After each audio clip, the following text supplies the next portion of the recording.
सातारा जिले के पाटन तालुका के मरली में कोयना दौलत डोंगरी महोत्सव का आयोजन 2 अप्रैल से 6 अप्रैल तक किया जाएगा, जिसमें 5 दिनों तक कला, संस्कृति और मनोरंजन के विविध कार्यक्रम होंगे।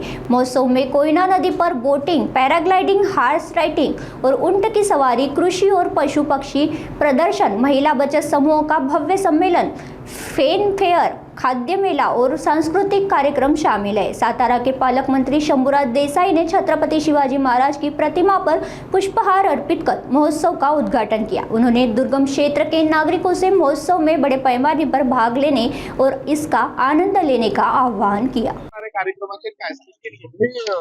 आजच आता छत्रपती शिवाजी महाराजांच्या पुतळ्याला अभिवादन करून नाडे शिवतीर्थला शुभारंभ आपण डोंगरी महोत्सव कोयना दौलत डोंगरी महोत्सव 2026 आहे। त्याच्यानंतर आता बोटिंग स्पॉटचं उद्घाटन आपण या ठिकाणी केलं। आता फनफेअर म्हणजे मेला, बग्गी राईड त्याचं या ठिकाणी उद्घाटन होईल।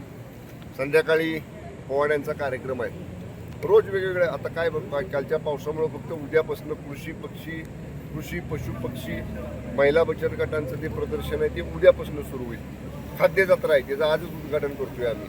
महाराष्ट्रातल्या 40 वेगवेगळ्या चवींचे खाद्यपदार्थ हे या खाद्य जत्रेमध्ये उपलब्ध असणार आहे।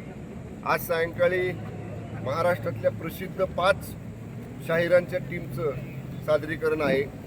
उद्या चांगल्या दिग्गज भजनी मंडळांचं सादरीकरण आहे। परवाच्या दिवशी राज्यातल्या प्रसिद्ध ब्रास बँड पथकांचं सादरीकरण आहे। 5 तारखेला एक दिवसीय लावणी महोत्सव आहे आणि 6 तारखेला या सर्व कोयना दौलत डोंगरी महोत्सवाची सांगता या ठिकाणी होणार आहे आणि त्यावेळी सांस्कृतिक हिंदी मराठी असा मिश्र अशा पद्धतीचा सांस्कृतिक कार्यक्रम आहे। ग्रामीण भागात हा कार्यक्रम घेतला गेला आहे। इथल्या जो डोंगरी भाग आहे त्यांना ही पर्वणी आहे। अशा पद्धतीनं म्हणजे त्याचा लोकांनी लाभ घ्यावा कशाबद्दल सांगा। गेल्या वेळी पहिल्यांदा आपण केला, अल्प प्रमाणात होता, 2-3 दिवसाचा। यावेळी 5 दिवसाचा आपण डोंगरी महोत्सव करतो आहे आणि आता ह्यात बघाल तुम्ही पहिल्या दिवशीच उद्घाटन झाल्या गर्दी लोकांनी बोटिंगसाठी किती केलेली आहे। तसंच आता बाकी सगळ्या इव्हेंटला तेवढ्याच पद्धतीची गर्दी लोकांची होणार आहे। खेड्यातल्या ग्रामीण भागातल्या डोंगरामध्ये राहणाऱ्या आमच्या सामान्य माणसांना अशा गोष्टी शहरात गेल्याशिवाय बघायला मिळत नाहीत आणि शहरात किंवा मोठ्या गावात जाण्याची संधी किंवा फारसा योग येत नाही। त्यामुळे आपल्याच मातीत आपल्याच तालुक्यात त्यांना बघायला मिळावं आणि म्हणून त्यासाठी हा दुसऱ्या वर्षीचा प्रयोग आहे। बघूया आता 5 दिवसामध्ये, पण मला विश्वास आहे जे आम्ही नियोजन केलेलं आहे, जी पूर्वतयारी केलेली आहे, अत्यंत चांगला प्रतिसाद मिळेल आणि अगदी शिस्तबद्ध पद्धतीने हा पूर्ण डोंगरी महोत्सव पार पडेल।